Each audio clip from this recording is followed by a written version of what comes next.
जो बोले सो निर्भय।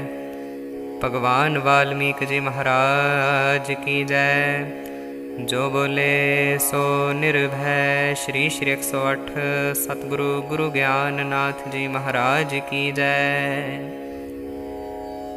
श्री राम जी बोले, हे मुनीश्वर, बालक अवस्था तो महाजड़ और अशकत है, और जब युवा अवस्था आती है तब बाल्य अवस्था को ग्रास कर लेती है। उसके अनंतर वृद्ध अवस्था आती है, तब शरीर जर्जरीभूत हो जाता है और बुद्धि क्षीण हो जाती है, फिर मृत्यु आ जाती है। हे मुनीश्वर, इस प्रकार अज्ञानी का जीवना व्यर्थ है, कुछ अर्थ की सिद्धि नहीं। जैसे नदी के तट पे वृक्ष जल के प्रवाह से जर्जरीभूत हो जाते हैं, तैसे वृद्ध अवस्था में शरीर जर्जरीभूत हो जाता है। जैसे पवन से पत्थर उड़ जाते हैं, तैसे वृद्ध अवस्था में शरीर नाश हो जाता है। जितने कुछ रोग हैं वो सब वृद्ध अवस्था में आए प्राप्त होते हैं, और शरीर कृश हो जाता है, और स्त्री पुत्रादिक सब वृद्ध का त्याग कर देते हैं। जैसे पक्के फल को वृक्ष त्याग देता है, तैसे वृद्ध को कुटुंब त्याग कर देता है।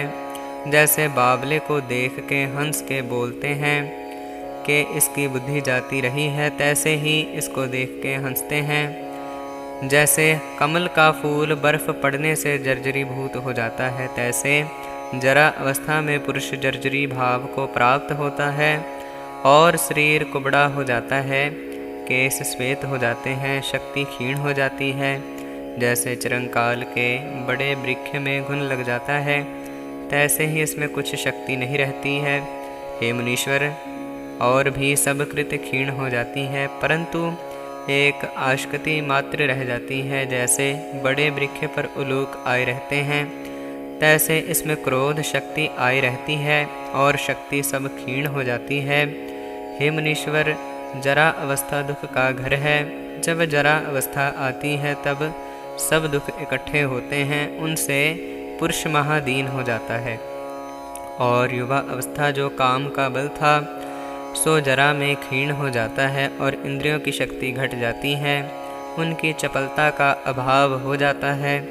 जैसे पिता के निर्धन हुए पुत्र दीन हो जाते हैं, तैसे शरीर के निर्बल हुए इंद्रियां निर्बल हो जाती हैं, और एक तृष्णा उन्मत्त हो बढ़ जाती है। हे मुनीश्वर, जब जरा रूपी रात्रि आती है, तब खांसी रूप स्यार आए शब्द करते हैं, और आद व्याध रूपी उलूक आए निवास करते हैं। हे मुनीश्वर, ऐसी नीच वृद्ध अवस्था की मुझको इच्छा नहीं। और जैसे पक्के फल से वृक्ष झुक जाता है, तैसे जरा के आने से देह कुबड़ी हो जाती है। युवा अवस्था में स्त्री पुत्रादिक चाहते और उसकी टहल करते थे, वह सब उसको जैसे वृद्ध बैल को बैल वाला त्याग देता है, तैसे उसको त्याग देते हैं, और देख के हंसते और अपमान करते हैं। उनको ऊँट की न्याय भासता है। हे मुनीश्वर, ऐसी नीच अवस्था की मुझको इच्छा नहीं। अब जो कुछ कर्तव्य होए मुझसे कहिए, सो मैं करूं। इस शरीर की तीनों अवस्था में कोई सुखदायी नहीं, क्योंकि बाल्य अवस्था महामूढ़ है, और युवा अवस्था महाविकारवान है, और जरा अवस्था महादुख का पात्र है। बाल्य अवस्था को युवा अवस्था ग्रास कर लेती है, और युवा अवस्था को जरा अवस्था ग्रास कर लेती है, और जरा अवस्था को मृत्यु ग्रास कर लेती है। यह अवस्था सब कल्प अल्पकाल की है। इनके आश्रय से मुझको क्या सुख होगा? इससे मुझे वही उपाय कहिए जिससे इस दुख से मुक्त हो जाऊं। हे मुनीश्वर, जब जरा अवस्था आती है तब मरना भी निकट आता है। जैसे संध्या के आए रात्रि तत्काल आए जाती है, और जो संध्या आए दिन की इच्छा करे वह मूर्ख है। जैसे जरा के आए जीवने की आशा रखनी महामूर्खता है। हे मुनीश्वर, जैसे बिल्ली चितवन करती है कि चूहा आवे तो पकड़ लेऊं, तैसे मृत्यु चितवती है कि जरा अवस्था आवे तो मैं इसका ग्रहण कर लेऊं। हे मुनीश्वर, यह परम नीच अवस्था है। वह जब आती है तब शरीर को जर्जरीभूत कर देती है, और कंपने लगता है, और शरीर निर्बल हो कर देती है। और क्रूर कर देती है। जैसे कमल पर बर्फ की बरखा होए और जर्जरीभूत हो जाए, तैसे शरीर को जर्जरीभूत कर डालती है। जैसे वन में बाघ आके शब्द करते हैं और मृगों को देखकर कमलनी खिल आती है, तैसे मृत्यु प्रसन्न होता है। यह जरा अवस्था बड़ी दुष्ट है, बड़े बड़े जोधों को भी इसने दीन कर दिया है। यद्यपि बड़े बड़े सूरमे संग्राम में शत्रुओं को जीतते हैं, उनको भी जरा ने जीत लिया है। और जो बड़े बड़े पर्वत को चूर्ण कर डालते हैं, उनको भी जरा पिशाचनी ने महादीन कर दिया है। इस जरा रूपी राक्षसी ने सबको दीन कर दिया है, सो सबको जीतने वाली है। हे मुनीश्वर, जैसे अग्नि वृक्ष में लगती है और उसमें से धूम निकलता है, तैसे शरीर रूपी वृक्ष में से जरा रूपी अग्नि लग के तृष्णा रूपी धुआं निकालती है। जैसे डब्बे में बड़े रत्न रहते हैं, तैसे जरा रूपी डब्बे में दुख रूपी अनेक रत्न रहते हैं। जरा रूपी बसंत ऋतु है, उससे शरीर रूपी वृक्ष दुख रूपी रस करके होता है। जैसे हाथी जंजीर से बंधा हुआ दीन हो जाता है, तैसे जरा रूपी जंजीर करके बंधा हुआ पुरुष दीन हो जाता है और उसके अंग सब शिथिल हो जाते हैं, बल क्षीण हो जाता है और इंद्रियां भी निर्बल हो जाती हैं और शरीर जर्जरी भाव को प्राप्त होता है, परंतु तृष्णा नहीं घटती, नित्य बढ़ती ही चली जाती है। जैसे रात्रि आती है, तब सूर्यवंशी कमल सब मूंदे जाते हैं और पिशाचनी आए विचरने लगती है और प्रसन्न होती हैं। जैसे जरा रूपी रात्रि के आए थे, सब शक्ति रूप कमल मूंदे जाते हैं और तृष्णा रूपी पिशाचनी प्रसन्न होती है। हे मुनीश्वर, जैसे गंगा तट के वृक्ष गंगा जल के वेग से जर्जरीभूत हो जाते हैं, तैसे जो आयु रूपी प्रवाह चलता है, उसके वेग से शरीर जर्जरीभूत हो जाता है। जैसे मांस के टुकड़े को देखकर आकाश से उड़ती चील नीचे आ ले जाती है, तैसे जरा अवस्था में शरीर रूपी मांस को काल ले जाता है। हे मुनीश्वर, यह तो काल का ग्रास बना हुआ है। जैसे वृक्ष को हाथी खा जाता है, तैसे जरा वाले शरीर को देख के काल खा जाता है। इत श्री योग वशिष्ठे वैराग्य प्रकरणे जरा अवस्था निखेद निरूपणम नाम सप्तदशो सर्ग। श्री राम जी बोले, हे मुनीश्वर, संसार रूपी गड़ा है, उसमें अज्ञानी गिरा है। सो संसार रूपी गड़ा अल्प है और अज्ञानी को बड़ा हो गया है। संकल्प विकल्प की अधिकता से गड़े हैं और जो ज्ञानवान पुरुष हैं वह संसार को मिथ्या जानते हैं, फिर संसार रूपी जाल में फंसते नहीं।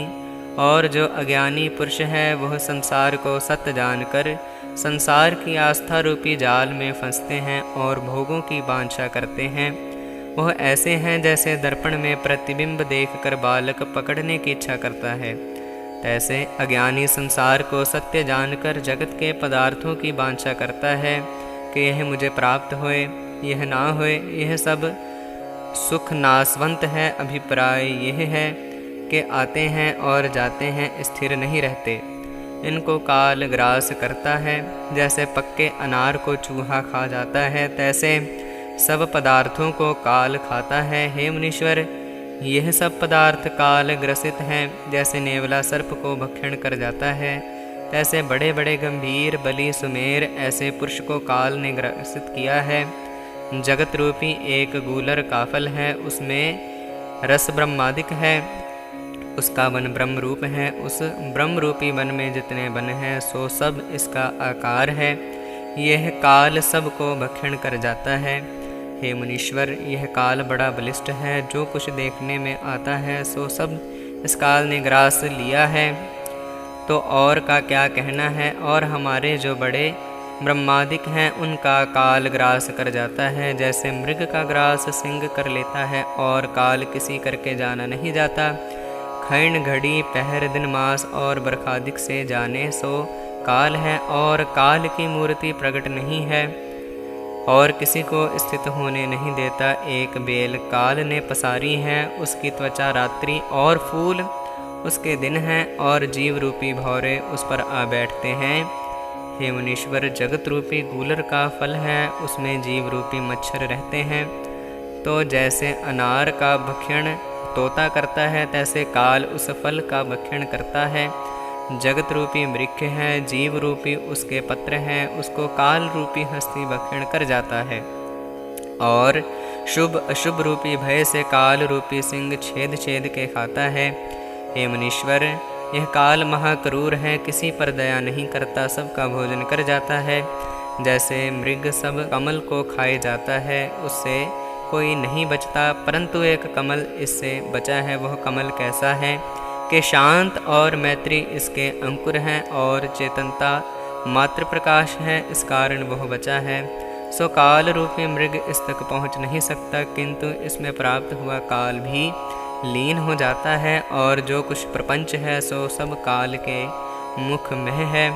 ब्रह्मा विष्णु रुद्र कुबेर आदि सब मूर्त काल की धरी हुई है, फिर उनको भी अंतर्ध्यान कर देता है। हे मुनीश्वर, उत्पत्ति स्थिति प्रलय सब काल से होते हैं। अनेक बेर महाकल्प का भी ग्रास कर लेता है और अनेक बेर करेगा। काल को भोजन की ऐसे तृप्ति कदाचित नहीं होती और कदाचित होने वाली भी नहीं। जैसे अग्निघृत की आहुति से तृप्त नहीं होता, तैसे जगत और सब ब्रह्मांड का भोजन करके भी काल तृप्त नहीं होता। और इसका ऐसा स्वभाव है कि इंद्र को दरिद्री कर देता है और दरिद्री को इंद्र कर देता है, और सुमेर को राई बनाता है और राई को सुमेर करता है। सबसे बड़े ऐश्वर्यवान को नीच कर डालता है और सबसे नीच को ऊंच कर डालता है, और बूंद का समुद्र कर डालता है और समुद्र को बूंद करता है। ऐसी शक्ति काल में है। और जीव रूपी मच्छरों को शुभ अशुभ कर्म रूपी छुरे से छेदता रहता है।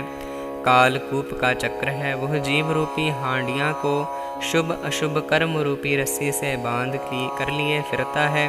फिर कैसा है कि जीव रूपी वृक्ष को रात्रि और दिन रूपी कुहाड़े से छेदता है। हे मुनीश्वर, जितना कुछ जगत विलास भासता है सबका ग्रास काल कर लेगा। और जीव रूपी रत्न का काल रूपी डब्बा है, सो अपने उदर में डालता जाता है और खेल करता है। और चंद्र सूर्य रूपी गेंदों को कभी उर्द उछालता है और कभी नीचे डालता है। जो महापुरुष है वह उत्पत्ति प्रलय के पदार्थों में स्नेह किसी के साथ नहीं करता, उसको काल नाश नहीं कर सकता। जैसे मूंड की माला महादेव जी गले में धारे हैं, तैसे यह भी जीवों की माला गले में डालता है। हे मुनीश्वर, जो बड़े बड़े बलिष्ठ हैं उनका भी काल ग्रहण कर लेता है। जैसे समुद्र बड़ा है उसका बड़वानल पान कर लेता है, और जैसे पवन भोजपत्र को उड़ाता है, वैसा काल का बल है, किसी की सामर्थ्य नहीं जो इसके आगे स्थित रहे। हे मुनीश्वर, शांत गुण प्रधान देवता और रजो गुण प्रधान बड़े राजा और तम गुण प्रधान दैत्य और राक्षस हैं, उनमें किसी की सामर्थ्य नहीं जो इसके आगे स्थित हुए। जैसे बलटोही में अन्न और जल भर के अग्नि पर चढ़ाए देने से अन्न उछलता है, और वह अन्न के दाने करछी से कभी ऊपर और कभी नीचे फिर जाते हैं, तैसे जीव रूपी अन्न के दाने जगत रूपी बलटोही में पड़े हुए राग द्वैख रूपी अग्नि पर चढ़े हुए हैं, और कर्म रूपी करछी से कभी ऊपर जाते कभी नीचे आते हैं। हे मुनीश्वर, यह काल किसी को स्थित नहीं होने देता, महाकठोर है, दया किसी पर नहीं करता, इसका भय मुझको रहता है। इससे वही उपाय मुझसे कहिए जिससे मैं काल से निर्भय हो जाऊं। इत श्री योग विशिष्टे वैराग्य प्रकरणे काल निरूपण नाम अष्टदशो सर्ग।